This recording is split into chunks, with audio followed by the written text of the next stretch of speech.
Hello friends, welcome to DigiiMento. Today we will be continuing our discussion on this topic, evolution of higher learning and research in post-independence India. So if you are watching this video, please do not forget to send me a hi, hello so that I'll know that you have joined the class and we will be able to start the classes as soon as possible. So yesterday, I'm really sorry, there was a technical error. So towards like maybe 30 minutes or so, the live session got terminated and we could not continue the classes. I'm really sorry for that mistake from my part. Hello Das, hi, welcome. So let's begin the session right away. And if you have not yet subscribed to our channel, please do subscribe and do not forget to press the bell icon for receiving more notifications from us. And also if you are preparing for GATE, NTA, UGC NET or PGT Computer Science, please do visit our website. We are providing online classes. You can visit our website to know more about it. And also you can call to this number for getting more details about the same. And please do not forget to share this video with your friends also and ask them to join for the live classes. So let's begin. So we have already started this module yesterday in this particular chapter. So I think we were discussing about the universities. So higher education universities. So I think this is the last thing that we discussed. Now we will be looking into the educational commissions. Okay. So hello Das, hi Gajalakshmi, hi Rani, hi Pooja, hi Lipika, hi Sumati. So yeah. So let's begin. Now, okay, here we will be discussing about the commissions, and commissions are very important. This is exclusively mentioned in your syllabus. And apart from that, there were many previous year questions also based on educational commissions. Now, Radhakrishnan Commission or the Radhakrishnan Committee is very important in the sense that this was the first post-independence commission established by the government. So Radhakrishnan Commission, soon after independence, this commission was appointed in order to learn about the scope of improving higher education in India. So Radhakrishnan Commission from 1948 to 49. Now this commission is also known as the University Education Commission.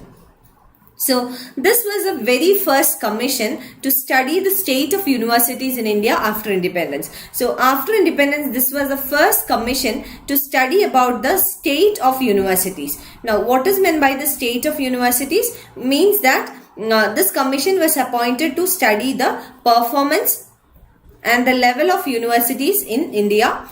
So this was the first commission after getting independence. Now the aim of this commission was to report on Indian university education and suggest improvements and extensions that may be desirable to suit present and future requirements of the country. So you may get questions like which was the first commission set up after independence to study about the universities in India. So it is the Radhakrishnan Commission. Don't forget, very important fact. Another thing is that the aim, why this commission was set up. The aim was to study about the university education in India, give suggestions or recommendations for the improvement and extensions that are desirable and required, which will help in the present and the future, that is during that time as well as in the future. Now also on based on this, the commission was supposed to give a report to the government as well. Okay, so these are the important things. And then a chapter devoted to the problem of medium of instruction at the university level. So if we look into the recommendations of this commission, a chapter was recommended or devoted to the problem of medium, that is the language of instruction at the university level. We know that during the British era or during the colonial era, more focus was given on English. So English as a medium of instruction in the institutions of education. So in this also we will see that the commission, after getting independence, the commission conducted a study on the state of universities in India, and in the report of the commission, a particular chapter was devoted to study the problem of language of instruction at the university level. Then the recommendation of this commission was that the University Grants Commission model on University Grants Committee in Great Britain be set up as a institution or as a liaison between the central government and the universities. So very important is the one of the very most important recommendations of this committee.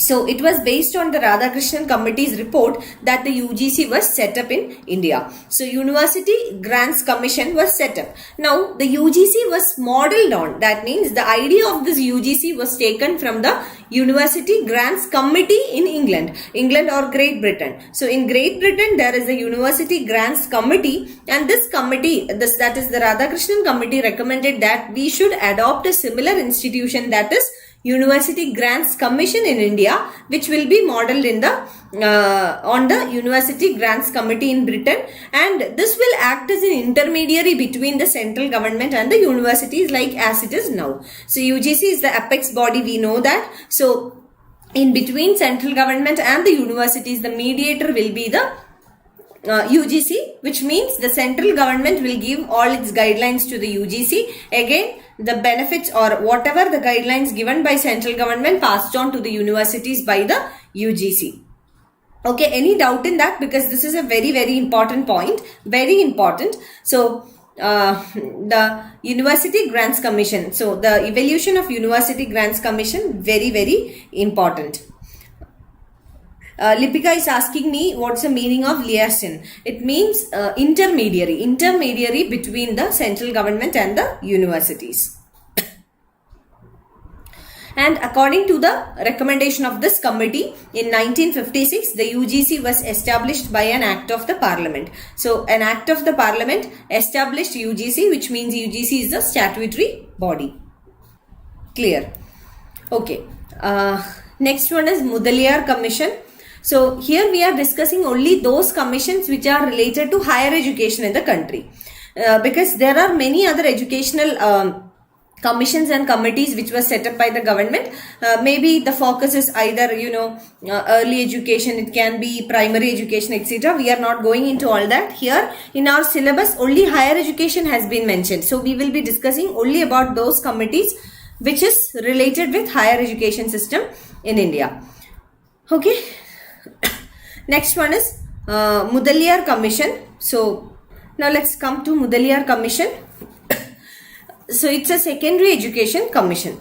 So this commission was related with secondary education, and the chairmanship of this commission was with Dr. A. Lakshmanaswamy Mudaliar. Now see, most of the commissions or committees will be known by the name of the chairman itself, the person who will be heading the commission or the committee. That is how the Radhakrishnan Committee also got its name. And now we have the Mudaliar Commission. Mudaliar Commission was established in 1952. So this is a secondary education commission, and this was under the chairmanship of Dr. A. Lakshmanaswamy Mudaliar, and he was the Vice Chancellor of Madras University. Okay, is there any problem? Are you able to hear me? Because some kind of buffering is coming up. So are you able to hear me? Is everything okay in your side? Yesterday also same problem happened, so I'm like little more bothered about like if there is any problem or so.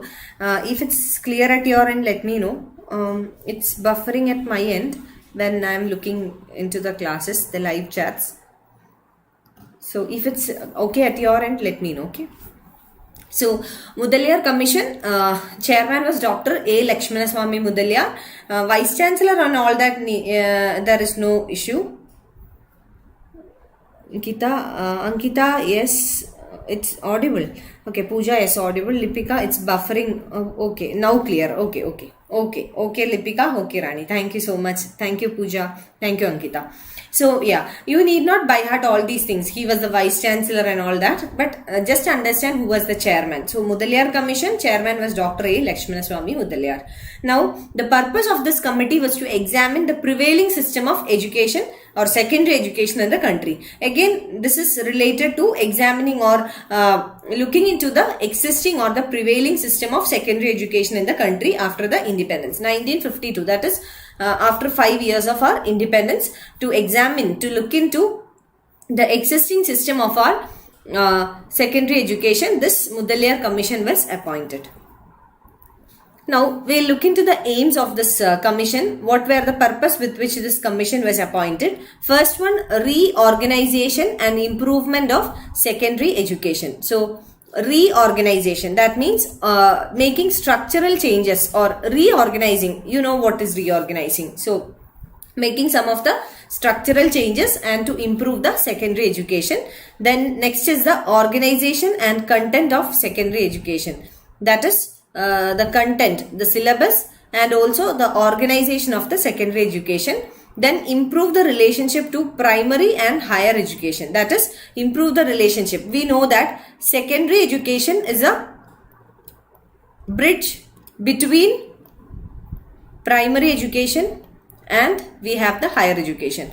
So in between the primary education and the higher education, we have the secondary education, and therefore it's very relevant. So interrelation of secondary school, improve the relationship to primary and higher education. That means how the secondary education should be connected properly to primary education and how it should be connected to higher education. So in between both this, we have the secondary education, and now these days we call the secondary education as junior colleges. Why? Because the primary education, that is over, and then it's not a higher education also. In between that, we have the secondary education. Okay. Next is the interrelation of secondary schools of different types. So different types of secondary schools, how they needs to be interrelated to each other. So these were some of the aims with which this commission was set up to give recommendations in all these areas. So all these issues, that was the aim. Then next one is again very important committee, Kothari Commission. So Kothari Commission is again very important, and this commission was appointed in 1964, and this was appointed under the provision of a resolution of the Government of India. And this commission included eminent educationalists in diverse fields from India and abroad, and it consisted of total 17 members. So the Kothari Commission total 17 members were included, and the national policy on education has been mainly based on the recommendations of the Kothari Commission. The National Policy on Education 1986, very important, and this is based on the recommendation of the Kothari Commission. Now this is also called a Bible for the teachers. The recommendations of this commission is known as the Bible for teachers. Next one is Ramamurti Review Committee. So Ramamurti Review Committee was appointed to review the National Policy on Education 1986. We know that the National Policy on Education, this was mostly based on the recommendations from Kothari Commission. Okay, so National Policy on Education 1986, this was based on the recommendations of the Kothari Commission, and the purpose of Ramamurti Review Committee was to review the National Policy on Education 1986.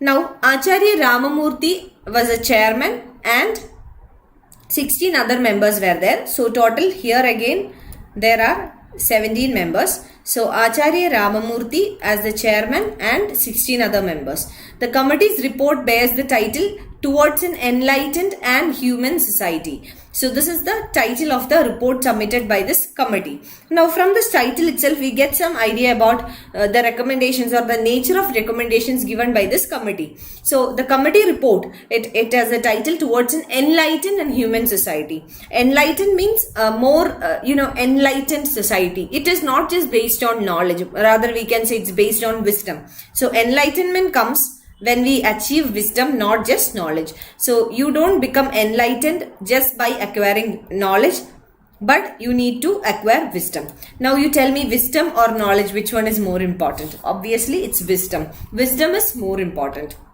Now a person who is very much knowledgeable, who has learned a lot of subjects, who has so many degrees, not necessary that the person is enlightened. That is because he may not be having the wisdom. He must be lacking the wisdom. So wisdom is very important. So Towards an Enlightened and Humane Society. This is the title of the report submitted by the Ramamurti Review Committee in 1990. Now this committee also made recommendations regarding the revision of policy and the action necessary for the implementation of revised policy within a time frame. So this committee has made certain recommendations regarding the revision of the policy, that is the national policy on education, and also those action which is necessary for the implementation of revised policy within a time frame. Okay.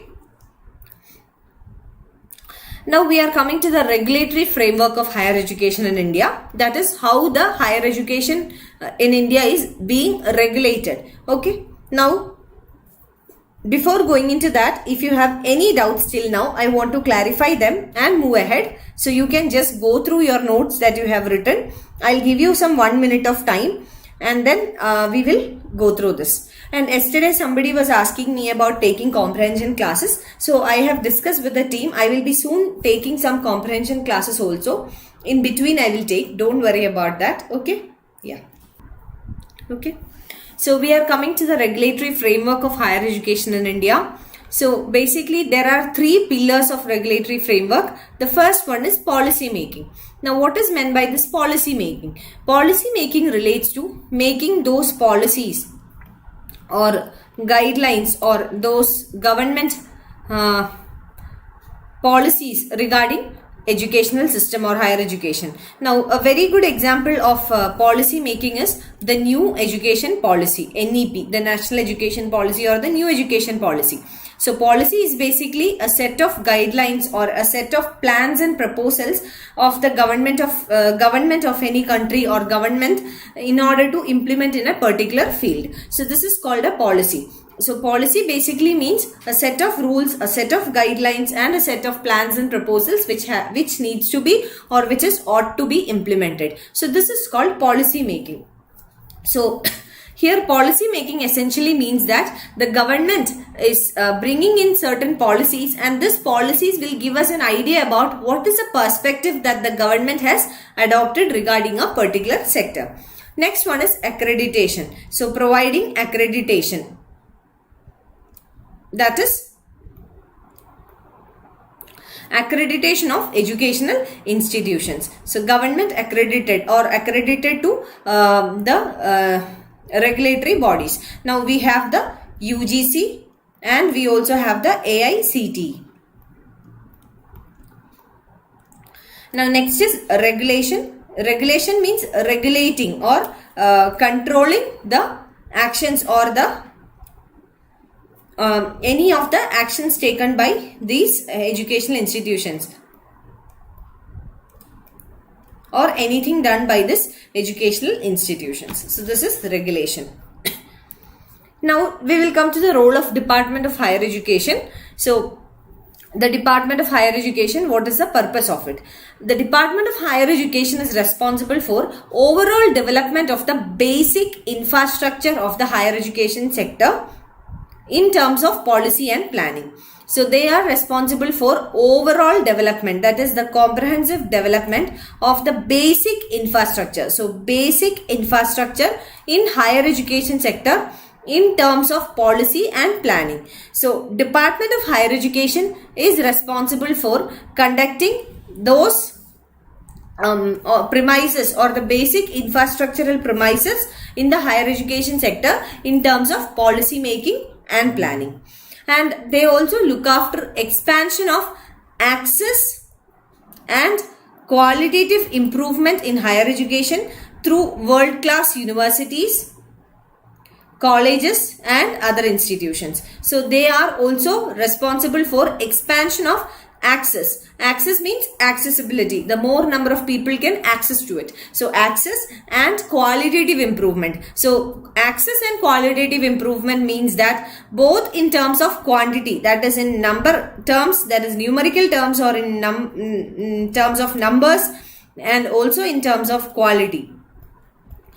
So in terms of numbers and in terms of quality, there should be an improvement in the higher education, and how this can be done through world-class universities, colleges and other institutions.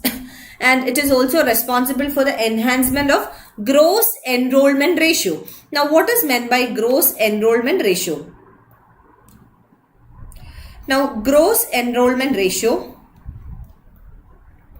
it refers to the quantitative concept, that is the numbers. So gross enrollment ratio means that the number of students who are enrolled to a particular university or for a particular course needs to be increased. So the Department of Higher Education is also responsible for the enhancement of gross enrollment ratio, and this is done by expanding access through all modes. So by expanding the access through all modes, it also aims at enhancing the gross enrollment ratio. It is also responsible for promoting the participation of these sections of society whose gross enrollment ratio is lower than the national average. So, they are also responsible for promoting the participation of these sections of society where the gross enrollment ratio is lower than national average. Now, what does it mean? Now, if we look into the cultural diversity and the background of India, we will see that there are certain sections, like for example, rural population. Another one is women. Then another one is scheduled caste, scheduled tribes, the other backward classes. So in all these particular sections, we will see that the gross enrollment ratio is lower than the national average. So there are certain sections of the society for whom the enrollment ratio is lower than the national average, and the Department of Higher Education is responsible for promoting the participation of these particular sections of the society in order to ensure that they also grow, or these sections of the society also have access to quality education. Okay, so this is regarding reservation and things like that. So how we can improve the access of these sections of the society towards the educational system, and how the gross enrollment ratio among these population or sections of the population can be improved. Next one is to improve the quality and promote academic reforms. So quality means the quality of education. So quality can be seen in the outcome. To improve the quality and to promote the academic reforms in the academics. Next is setting up of new educational institutions, and also capacity expansion and improvement of existing institutions. So setting up of new educational institutions, that is bringing more institutions, new institutions. Also capacity expansion, capacity building of this capacity expansion in these institutions, and improvement of existing institutions. Bringing new institutions, and those who are already existing, those institutions which are already existing needs to be improved in terms of its quality, and also capacity expansion. Devasmita has asked me, good evening, what time is your live classes every day? I'm doing all the lectures later. Hi Devasmita, we have live classes from 7:30 to 8:15 every day, 45 minutes.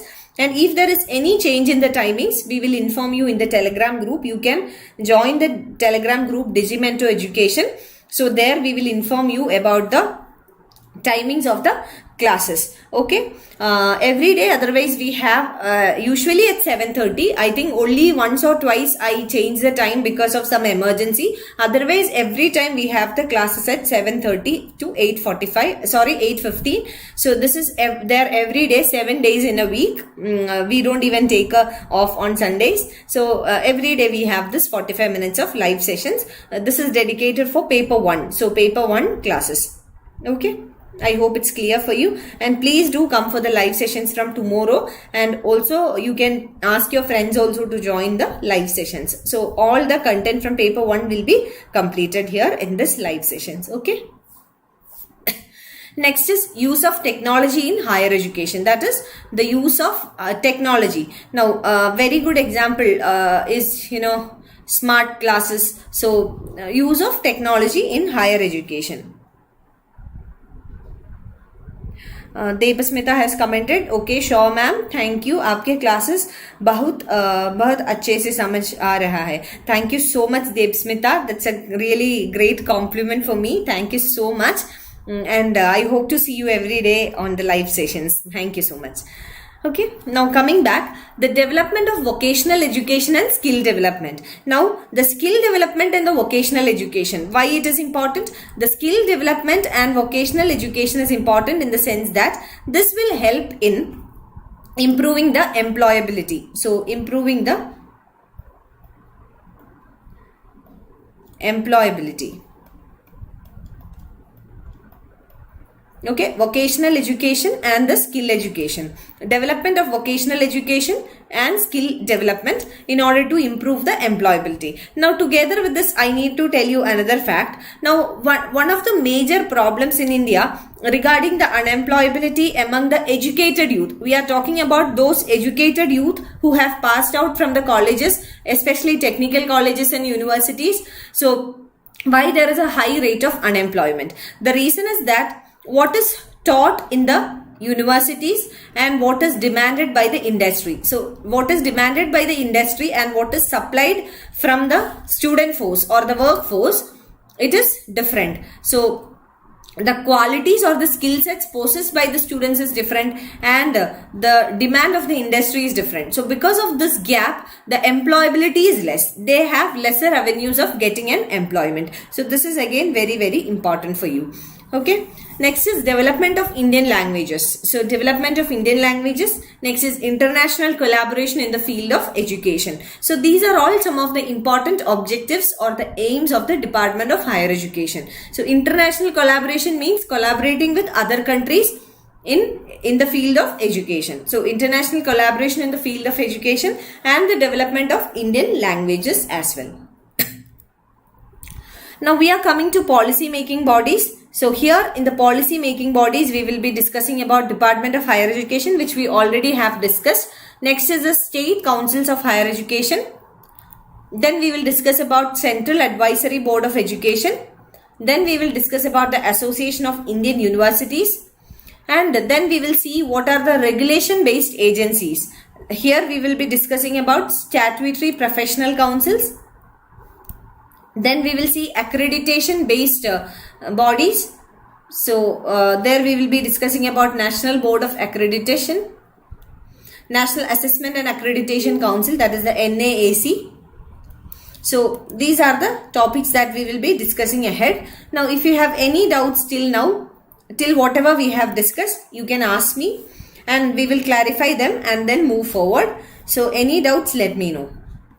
AB has commented, fact is that companies need productivity. They don't even care you have a degree or not. They need skills. That's really true, Abby. So if you ask me this question, whether knowledge or skill, which is more important when it comes to employability, it is definitely the skills. Now I'll give you a very good example. I can even give my personal experience. Okay. So I have done my master's in economics and policy making, definitely. So economics and policy making is my area of expertise. But now what I am doing is teaching. I have not qualified NET. I have not attempted. Okay, I have not given the NET examination anytime. And but I became a teacher. You know, I started teaching in 2013. So it's been now 7 to 8 years that I started teaching. It was not because, I started teaching when immediately after passing out from the graduation. So I started teaching. Then it was not because I was qualified in terms of the educational qualifications, but somehow I got an opportunity to teach. Then my classes were liked by the students. So since then I automatically, you know, by chance or by choice, I definitely like to be a teacher. I love to be a teacher, but I became a teacher. And I always believe that it was not what I did during my graduation or post-graduation that made me a teacher, but it was definitely a skill that I had. Now, especially I'm teaching only for those who are preparing for competitive examinations like the NET, UPSC, etc. So there I think more than knowledge what it matters. Knowledge is definitely important. As a teacher, knowledge is very important, I'll tell you. So to become a teacher, you need to be, acquiring some knowledge, and also you should be willing to update the knowledge every time, because teaching is something which is very dynamic, I believe, even though that doesn't happen in the colleges and universities mostly, but I believe it's very dynamic, and you need to update yourself every day. You have to learn more and more to give that knowledge or share that knowledge with your students. But skill definitely plays a higher role. And I also personally know a few of my friends who have done their graduation, and immediately after their graduation they got posted in some bank and all, but because of the skill that they possess, maybe marketing skills and all, now within the 7 to 8 years they have grown up to this higher levels. But there are also other friends who have done their MBA from very good colleges and even higher education further after that, then even then they are not able to find a very good job or highly paid job. So skill definitely matters a lot, and that's why the government is giving lots and lots of importance to skill now. Skill development is one of the major thrust areas of the government now, because now the government has recognized and identified that skill is very important to get employability or to be employable. Now Lipika, ma'am, may I ask you, and from, yes, definitely Lipika, if I know I will tell you, otherwise I will just refer to some of the sources and tell you. You can definitely ask me. Anybody else, any other doubts, or it may not be even doubts, you can give your suggestions, you can give whatever you know, your feedback, whatever you feels like about the topic that we discussed. Maybe some everyday experience from your own life, you can give anything. So if we make the sessions more interactive, you will not get bored, and because you are not, most of you not from this background, social studies background, must be feeling very bored during the session. So Lipika is asking, what's the meaning of carcinogenic? Carcinogenic means cancer causing. So whatever is causing cancer, when we discuss about pollutants, we discuss about carcinogenous or carcinogenic compounds. So it means that those compounds or those substances which can cause cancer, or which has a threat of causing cancer, which has a risk of causing cancer. This is called carcinogenic. Okay, I hope it's clear for you, Lipika. Rani has commented, carcinogenic mean which produce cancer. Yes, Rani, that's correct. Okay, so if you want to share anything, maybe your personal experience and the topic that we discussed, if you have any personal thing to be shared regarding that, anything, you can share it here. Otherwise, we will continue. We will take up the next topic. So let me know in the comment section. Yes, it's clear. So I think no other doubts. We will continue. If you have also, you can post it. Meanwhile, I'll comment. Okay. Now coming to the policy making bodies. So we said that there are three pillars. One is policy making, another one is accreditation, next is regulation. First we will come to policy making bodies. The first one we already discussed, which is the Department of Higher Education. Next we have the state councils for higher education. So state council, okay. Now many states have set up the councils and advisory boards to provide guidelines and norms for appropriate functioning of higher education institutions. So many states have set up councils and advisory boards to provide guidelines and norms for the appropriate functioning of the higher education institutions in their particular states. Now, these councils, that is state councils, coordinate the roles of government universities in apex regulatory agencies in higher education within a state. So this is the responsibility, or this is the aim, or we can say the purpose of state councils. So state councils, they coordinate the roles of the government universities and apex regulatory agencies. So apex regulatory agencies are, one is UGC, another one is AICTE. So these councils, they coordinate, that is bring a coordination between the government universities and the regulatory agencies in higher education within the state. The states that set up councils for higher education. So these are the states which have a council for higher education. They are Andhra Pradesh, Kerala, Tamil Nadu, West Bengal, UP, Arunachal Pradesh, Tripura, Himachal Pradesh. So these are the states which have a council set up for the higher education. So these are the states. not very important, but still if you get a question, please at least try to identify those states which has got a state council for their higher education department. So Andhra Pradesh, Kerala, Tamil Nadu. So these are the southern states. Then we have the West Bengal, which is a eastern state. Then we have UP, which is a northern state. Then Himachal Pradesh is also north. Then we have Arunachal Pradesh and Tripura, which are northeastern states. So these are the states which have a council set up for higher education in their particular states. So next one is Central Advisory Board of Education. I think we will continue this topic tomorrow onwards. So I'll wind up now. I'll also take up the questions if you have any now. So we will finish this particular module by tomorrow, definitely, for sure. And then we will come to the next topic. So any doubts, anything, we will just discuss them now and then we will wind up the session. So let me know if anything needs to be clarified.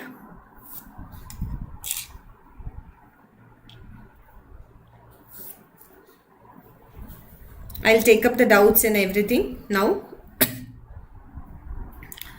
If you don't have any doubts, please let me know in the comment section so that we will wind up. And do not forget to subscribe to our channel. I know you have already done that, but if you haven't subscribed, please do subscribe.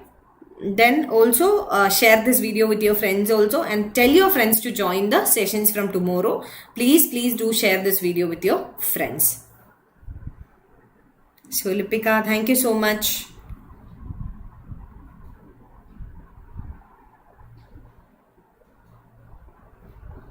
So I wish you all the very best in your preparation. Do really well and be very cool and calm. We will do it together. Okay. Even I am planning to give the December NET exam. So yeah, we will do it together.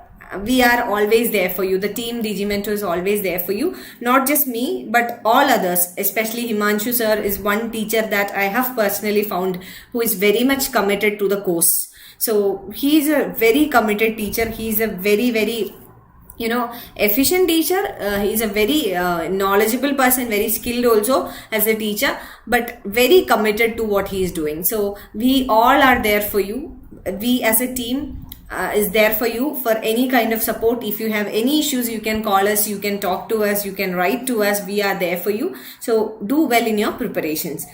And yeah, Das is asking me, can we discuss questions after completing this topic? Yes, definitely. After every topic, we will go with the questions.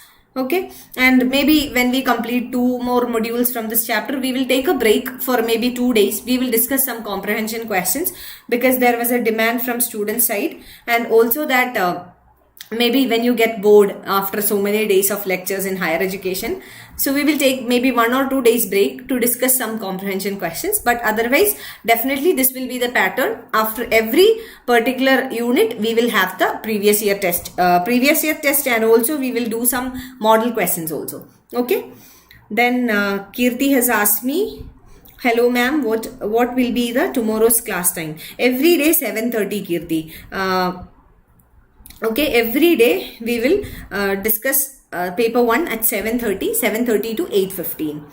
So JD has commented. Thank you, JD. And Devasmita, whether the question will come from current affairs. Sometimes it can come. So that's why we discuss about new education policy, which is the most important current affair related to the education sector now. So we have done that. I will also side by side, we will also try to include the current affairs as well. And I'm doing that actually. So I will be doing that. Any current affairs, we will update you. And apart from these live sessions, we are also having certain small videos posted on our channel. That's why we told you to subscribe and also press the bell icon. So while you press the bell icon, you will get the notifications.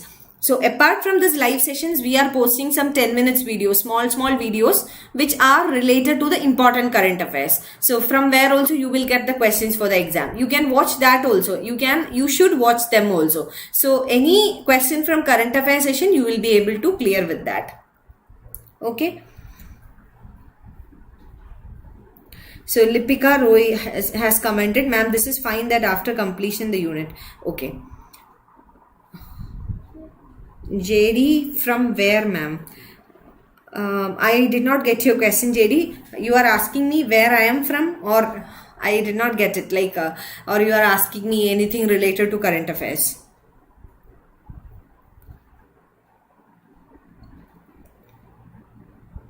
YouTube channel or Telegram? Okay. So it's YouTube, the same channel. In the same channel, we also have another channel. So please do subscribe to both of them. And in the Telegram also, we will update you. We will send you the link of the new videos that we post. So there will be, like, once in 2 days or something, or sometimes once in a day, there will be some 10 minutes video which will cover the most important current affair which can come in your examination. So please do watch that also, just a 10 minutes of time. So you can watch that also, and I think that will be sufficient for you. So keep watching, keep supporting us. I'll see you again tomorrow. I think no more questions. Any idea admit card? It will be released soon because the exam is supposed to happen soon. So definitely this admit cards will be released very soon. Don't worry about that. Okay. So you take care. Prepare really well. I wish you all the very best. Good night. I'll see you again tomorrow. Thank you. Hello friends. Welcome to DigiiMento. So if you're watching the video, please do let me know in the comment section. So we'll be continuing with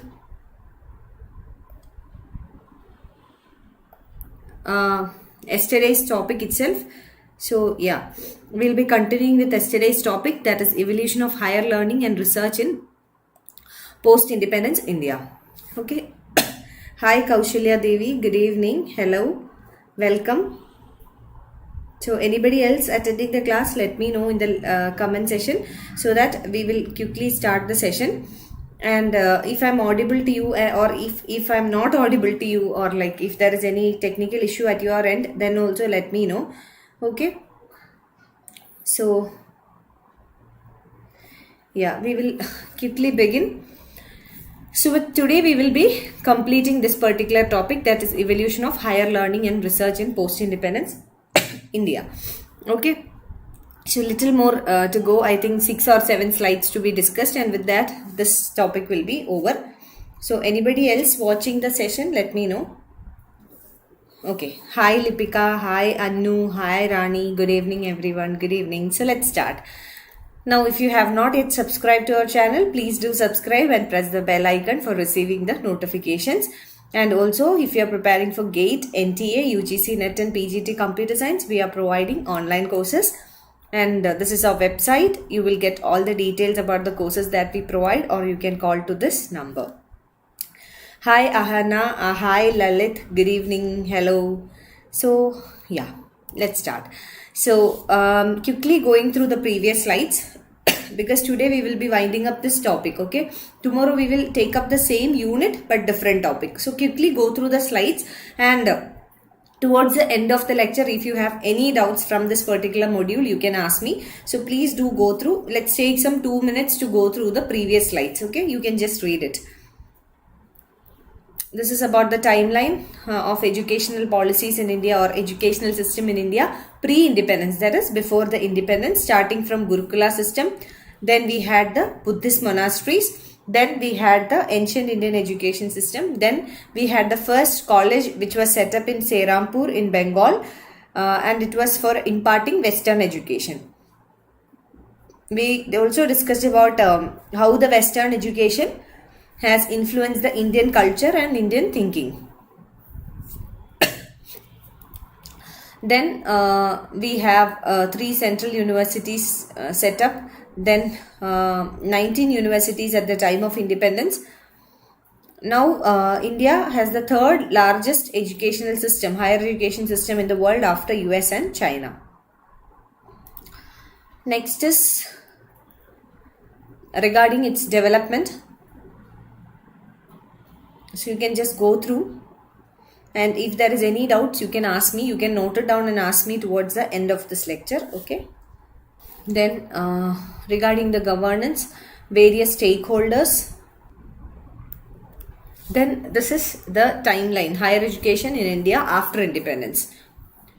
So a major milestone was 1953, establishment of University Grants Commission. Then from 1950 to 2012, how the number of universities and colleges and the teachers have increased in the post-independence India. Then number of students. So see, the number of students has increased from 0.1 million to 25.9 million in 2012. Okay. Then we were discussing yesterday about various commissions. So you can quickly go through.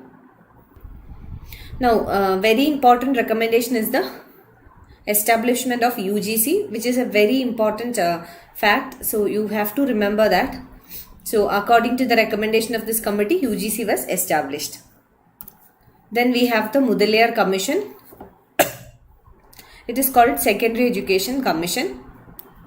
Just go through the slide. Now these are the aids by which the commission was set up. So one of the most important achievements of this commission is the National Policy on Education 1986. Hi Depasimita, good evening. Next we have Ramamurti Review Committee.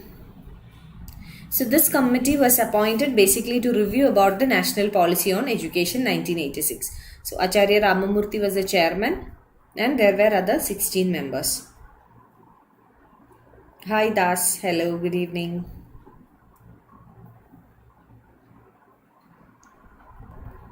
So this is about the Ramamurti Review Committee. So we were discussing about regulatory framework of higher education in India. Okay, so yeah, I think we will see the regulatory framework of higher education in India.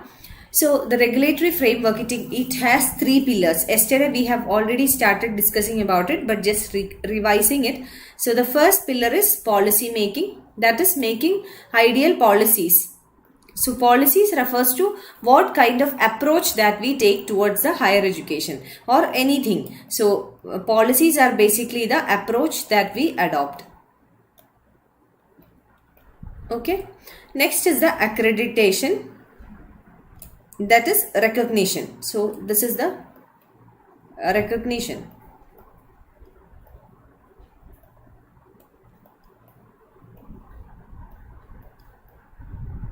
So this is recognition, and then third we have the regulation. Okay, third is regulation.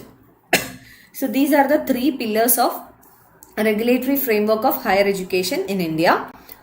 Now the role of the Department of Higher Education, yesterday we have elaborately discussed about it. So I don't think there is a need to discuss it again, but I'll just quickly go through for those who have missed yesterday's lecture and those who already attended. This will be a kind of revision.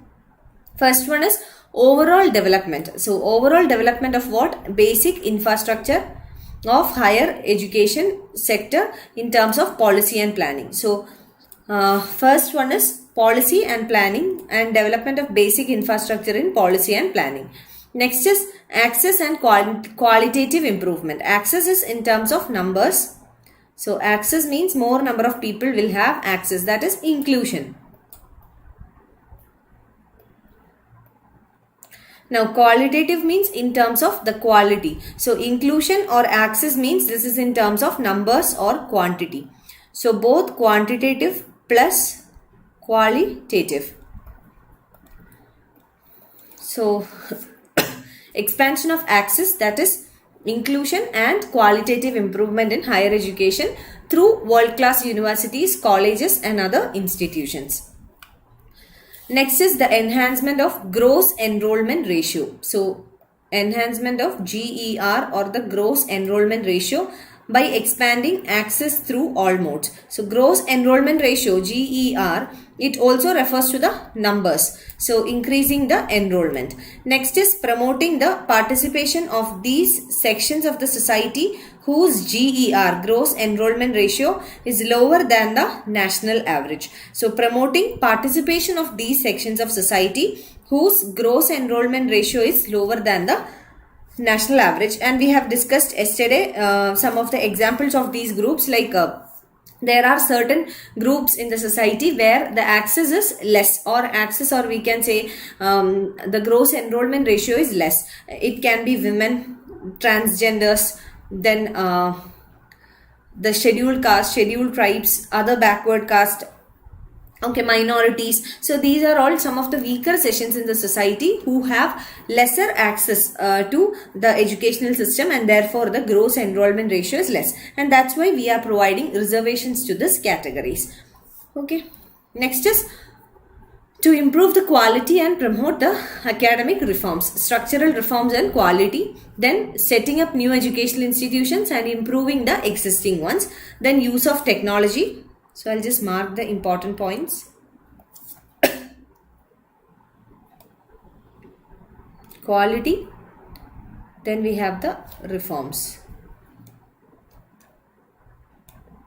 Okay, then capacity expansion, then setting up of new educational institutions and improving the existing institutions.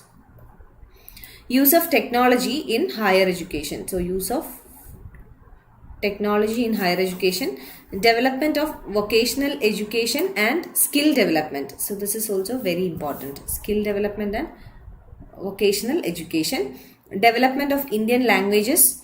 Then we have the international collaboration in the field of education, that is collaborating with foreign universities and bringing in reforms, or bringing in new technology and new approach to the education. So just take up the comments. Hi Das, hi Lakshmi Narayana, hi Mohammed Asif, hi Demasmita.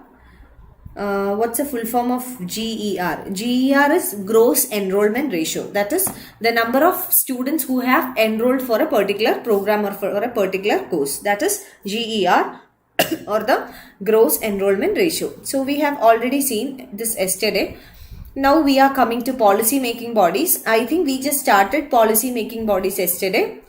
So first policy making body is Department of Higher Education, which we discussed right now.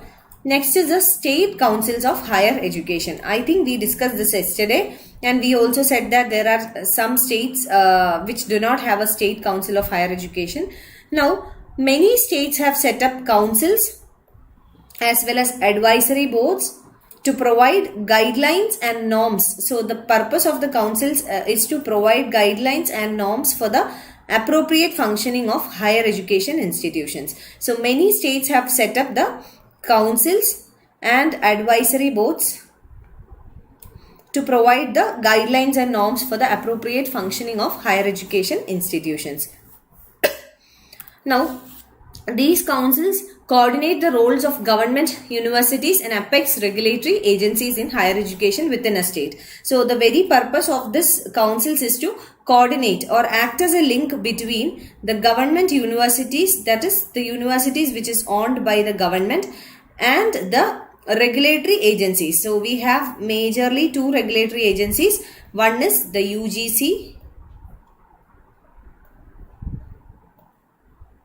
we also have the AICTE, University Grants Commission, and we have the All India Council of Technical Education. So, these councils, so they act as a link between the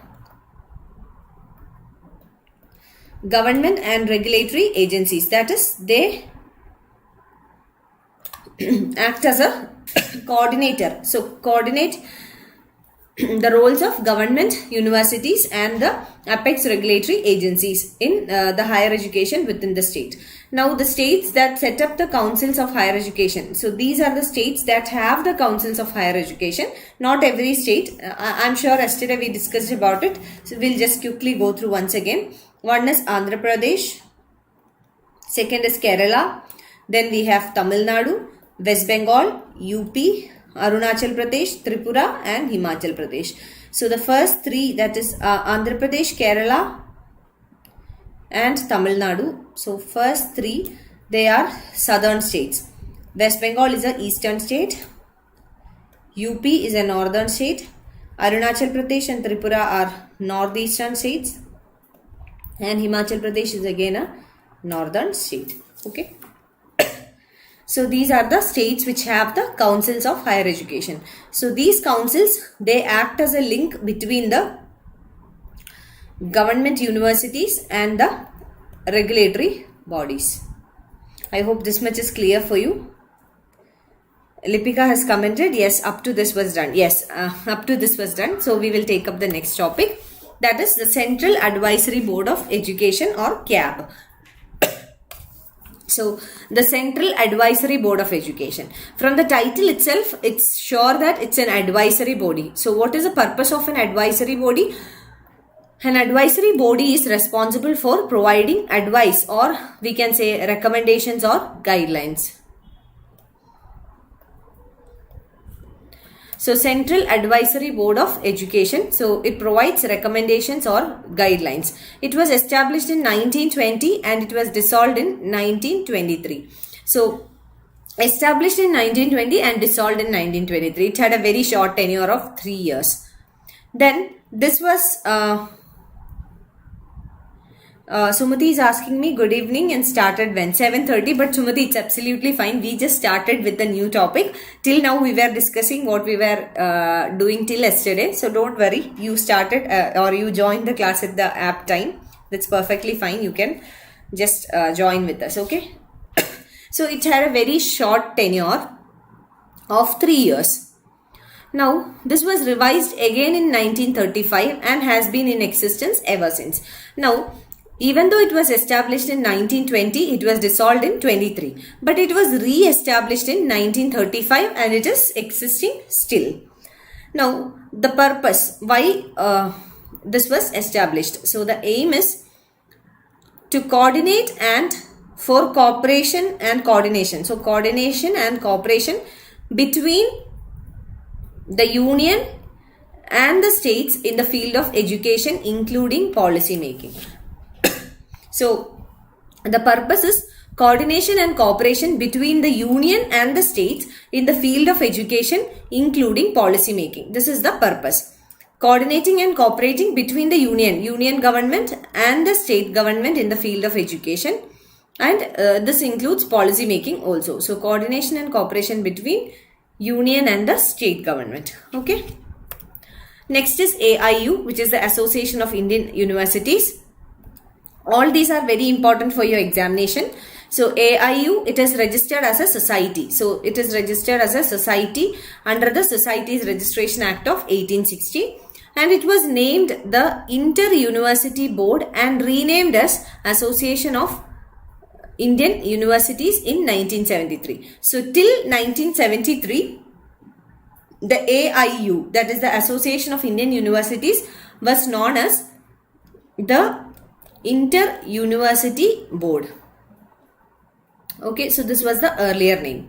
Now, the Inter-University Board, it was renamed as Association of Indian Universities in 1973. Okay, in 1973, this was renamed as the Association of Indian Universities.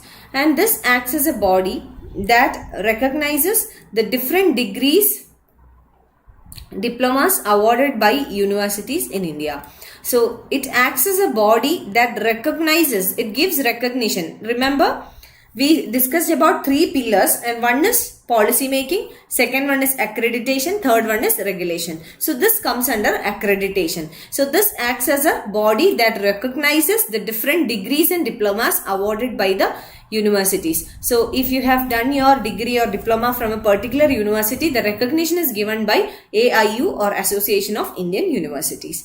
It also evaluates the courses, syllabus, credits and standards of foreign universities and compares it with the various courses offered by Indian colleges and universities. So it evaluates the courses, syllabus, credits and standards of foreign universities, and it also compares it with the various courses offered by Indian colleges and universities. So comparison with the foreign universities. This is another purpose.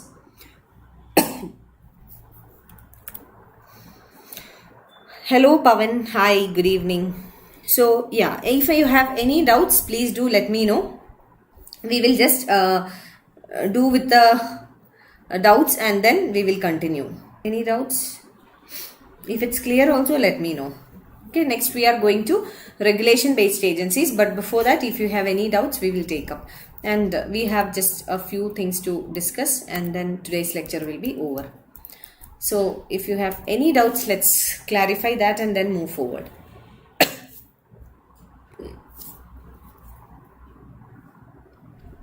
Admit card, that's fine, Preeti, it will come. It will definitely come soon. Don't worry. Manish is asking me about the class timings. Classes are from 7:30. Every classes will begin at 7:30 to 8:15. This is the timing.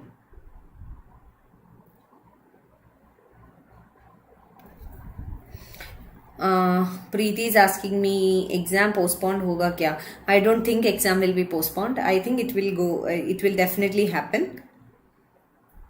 Kaushalya Devi, these are located at where? Different places. Location is not very important, Kaushalya Devi. Mostly maybe in Delhi, but at different places. Rani, clear.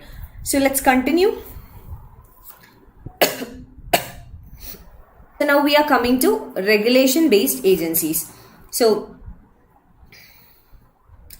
regulation based agencies, they are the apex level bodies and they come under the Department of Higher Education, and they are responsible for higher education in India.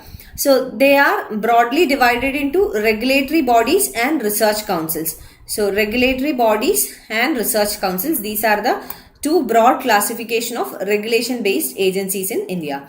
So first we will come to statutory profession. So statutory professional councils. The term statutory means that it is established by a statute. Now what is meant by a statute? Statute means a law, or rather we can say that a law which is passed by the parliament.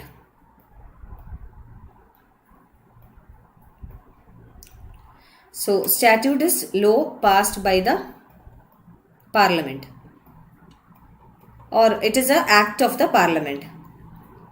Law or an act of the parliament.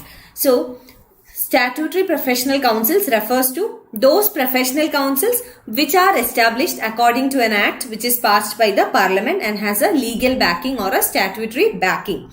Okay. Now, Debasmita, ma'am, AIU के president कौन है अभी? I have to check. I'll just check and tell you. Senthil, good evening. Hi Senthil, good evening.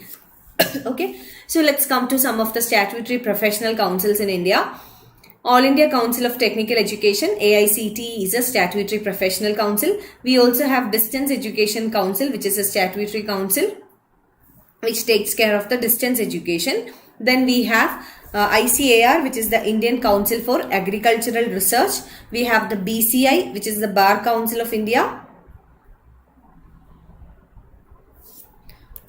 Then next is the NCTE, National Council for Teacher Education. Okay. Then next is the Rehabilitation Council of India, RCI. Next is Medical Council of India, Pharmacy Council of India, Indian Nursing Council, Dentist Council of India, Central Council of Homeopathy, Central Council of Indian Medicine. Okay. So these are some of the statutory councils. No need to by heart everything, but just understand. And especially those which are related to education, please do remember the names. I'll just tell you. Okay, this is there. AICTE, which is the All India Council of Technical Education. Then Distance Education Council. Then this one is important, National Council for Teacher Education. So NCTE, National Council for Teacher Education. So these are the important ones that you should remember. Next we are coming to accreditation based bodies. I'll take up the questions. Lipika has asked me, said that it's clear. This is enough for higher education or have to read any other things related to higher education? I think this is enough. Why? Because I have checked the previous year questions and after that only I have made the content. So accordingly I have made the content. So I think it's enough. I don't think you have to refer to any particular other books also. Paper 1, whichever units I am taking, I am like looking into last 10 years previous year question papers. So accordingly I am making the PPT. So I think that will be enough for you. there is no need to study anything else. So that's why I said paper 1, if you can dedicate some hours, at least if you can watch the live classes and then make your notes and revise it, that should be sufficient for you. Okay, so I think this is enough. And after this, what we will be doing is we will be taking up the previous year questions also. So Deepsmita, okay. Preeti, ma'am, आप please mock कराओ, question practice कराओ. Sure, Preeti. After every unit we will be doing that. Earlier we finished unit 9, people development. So after that unit also we did the mock test. Not mock test, we did the previous year 10 questions, and in between we did the mock test also. So definitely for every unit that will be the strategy we will be following. So we will do at least last 10 years questions from this unit, and we will also be conducting some mock examinations also. Please be updated about the classes that we have. Join our Telegram channel. We will be updating there about the classes, and subscribe and press the bell icon. Then you will get the notification also when we have a new class coming up. So join them. So for paper 1, I will request you to dedicate at least 1 hour of your preparation every day, so that you will do a decent preparation and you will get a decent mark in paper 1. Okay, and that will be very important for you to clear the cutoff also. If you ignore paper 1, it will be very difficult. You have to put so much of hard work on paper 2, and paper 2 will be very, very difficult because the competition level is high. Everyone is having the technical background, and everyone will do at least fairly well. So I'll request you to give some time and some of your preparation for paper 1 as well. And I'll be personally covering 4 modules of 4 or 5 units from paper 1. We have already covered unit 9, people, environment and development. Now this is higher education in India, unit 10. Then I'll be taking up research methodology, and I will also be doing teaching aptitude. Then I'll also take up comprehension. So these are the topics that I'll personally be doing from paper 1. And for the other subjects also, you will have other teachers for that. So please do some minimum preparation. And mock test and previous year questions we will definitely be doing. Don't worry about it. Now Lipika, thank you Lipika. And Senthil is asking me about the admit card. It will come soon, hopefully soon, yes. And Debasmita, yes ma'am, mock कराने से practice भी हो जाता है. Yes true Devasmita, किया था हमने previous unit का भी 10 इयर्स का प्रीवियस क्वेश्चन पेपर डिस्कस किया था, और साथ साथ में मॉक टेस्ट भी किया था. ए यूनिट को भी वही स्ट्रैटेजी हम लोग लेंगे. Same strategy we will be adopting for this unit also. For every unit whichever I am covering, यही स्ट्रैटेजी होगा. पहला तो सिलेबस कंप्लीट करेगा, फिर हम लोग ने मॉक टेस्ट करेगा, एंड आफ्टर दैट दूसरे पिछले 10 साल का क्वेश्चन पेपर भी करेगा. So this is a strategy that we will be following for whatever unit I am taking personally. So don't worry about it. And इतना ही मांगता है कि आप लोग अच्छा से पेपर 1 भी देंगे, कि paper 2 is very important I know, but paper 1 के लिए भी आप थोड़ा सा प्रिपरेशन करेगा और पेपर 1 में भी आपका मार्क्स अच्छा आएगा. तो that is enough for me, and promise me that you will do well in paper 1 also. Okay, and you will clear, ultimately you have to clear the cut off. And Lipika has commented, this strategy helps very much. Thank you Lipika, thank you so much. Vikrant has commented, tomorrow admit card will be released. Maybe, yeah, because tomorrow is already 11th, I guess, 10th or 11th. Tomorrow is 11th, so hardly a week to go. So definitely I think tomorrow or day after tomorrow they will be releasing the admit cards. And Preeti ma'am, itna time nahi bacha. Are you giving this time, Preeti? Actually this paper 1, this is a long term course. I think this will be more useful for those who are attempting December batch, because they have time for completing the paper 1. But still, if you are even giving this time, you can attend the classes. Whatever questions come from the classes, you can attend those. Okay. Lipika has commented, teaching and research, ma'am, please, this will help us who for. Yes, definitely Lipika. After this unit we are starting with research teaching and research. Next, I think next I'll take up research methodology. Then we will go to teaching aptitude. Next, after completing this module, this unit for December batch, don't worry. I will finish the topics at least by November. Don't worry about that. Now it's only September. We have like 2.5 months more to not. I think it's there 3.5 months to go. But by November, I'll make sure that all the syllabus and the previous year questions are done. And in the month of December, we will do some mock test. That is my plan for December batch. Don't worry. We will take up. And by November, we will finish it. Don't worry about that. Then, okay, Debasmita has commented. Yes, ma'am, sure. Then, Kausalya Devi, will you start the class from first unit? No, not from first unit. These are the units I'll take up. Research methodology, teaching aptitude, unit 9 and 10. Then comprehension. These 5 units I will take up.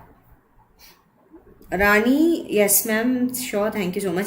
Thank you Rani and thank you Senthil, thank you Preeti. So we will continue. Okay. Next is accreditation based bodies. So the main purpose of accreditation based bodies are to give accreditation or recognition to the universities and higher education.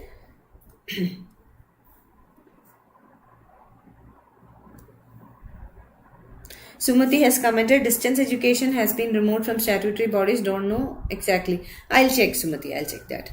So, accreditation based bodies. Now, first one is National Board of Accreditation, NBA. It was established by AICTE under Section 10U of the AICTE Act of 1994.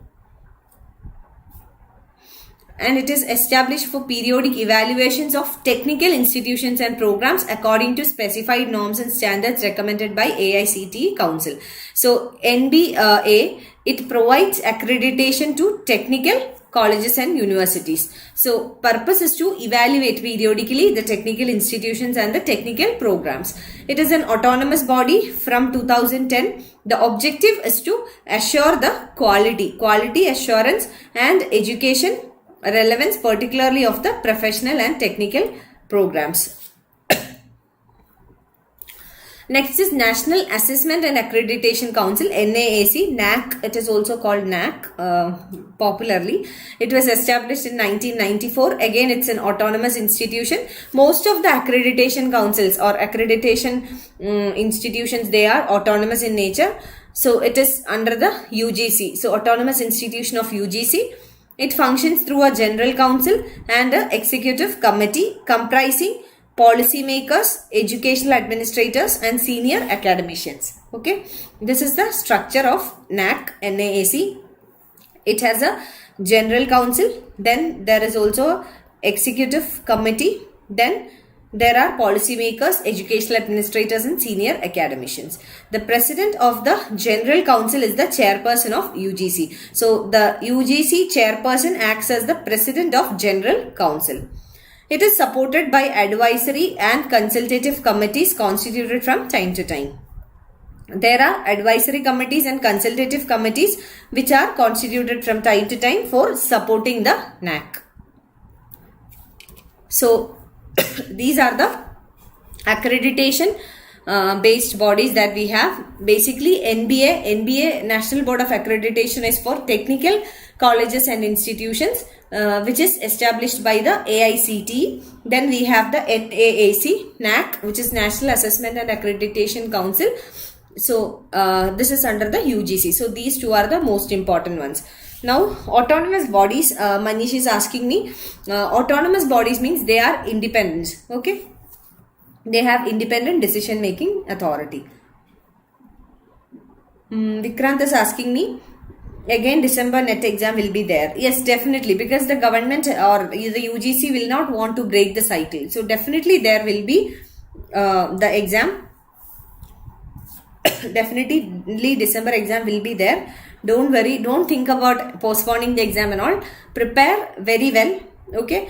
When you think that exam will be postponed, you will become very lazy and then you will not prepare. Don't do that. In every chance. See, now the exam is taking place during the COVID times. So, amid the COVID, we are going to appear for the exam. So, definitely December batch will be there. December also exam will be there.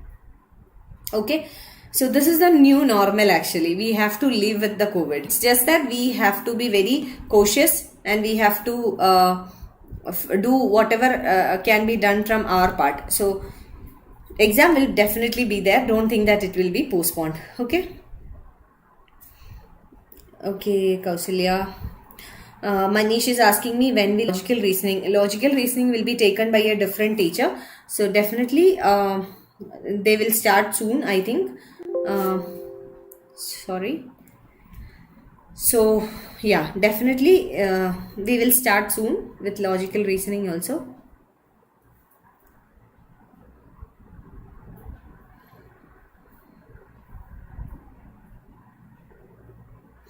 Now anything else? So we have finished this also. This in the sense that this module from this particular unit. So any other doubts or anything you can ask me, either related to your exam or either related to this module. So I told you in the beginning, if you have any doubts you can ask me. So I think we will just take up 2-3 minutes to clear your doubts and queries and concerns and then move ahead. So anything, if it's clear, let me know so that we will wind up. Tomorrow we will be taking up the next module from this particular unit. I think there are about like 5 or 6 modules in this unit. So tomorrow we'll be taking up third one. This was the second one. No, AICTE headquarters is in New Delhi. I just checked and it's in New Delhi. Manish, thank you. Thank you, Manish. So anything else? Any other doubts?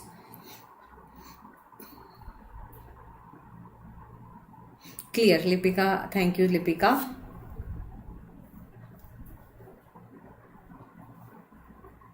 So any other doubts or anything, we will just clear it off, and then tomorrow we will be starting a new module. So I want you all to clear all your doubts.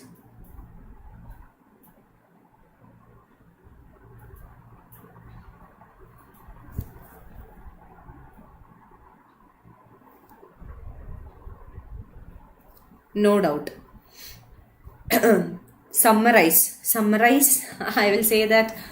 So basically in this module we discussed about how was the education system in the post-independence period. So after independence, how did we come up to the present system of education? So there we discussed about the chronology. Then we discussed about some of the important commissions which were appointed by the government to give recommendations. Then we discussed about 3 pillars, the 3 pillars of higher education. One is policy making, another one is accreditation, and the third one is accreditation, policy making and regulation. Yes. So we also discussed about the policy making bodies in India. We discussed about the accreditation based bodies, then the regulatory bodies. So this is all we discussed in this module. This was a very important module from your examination perspective. I will be sharing this PPT with the team of DigiiMento. They will definitely upload this on the test that, and you can do your revision. But I will recommend you to write your own lecture notes and then revise it. So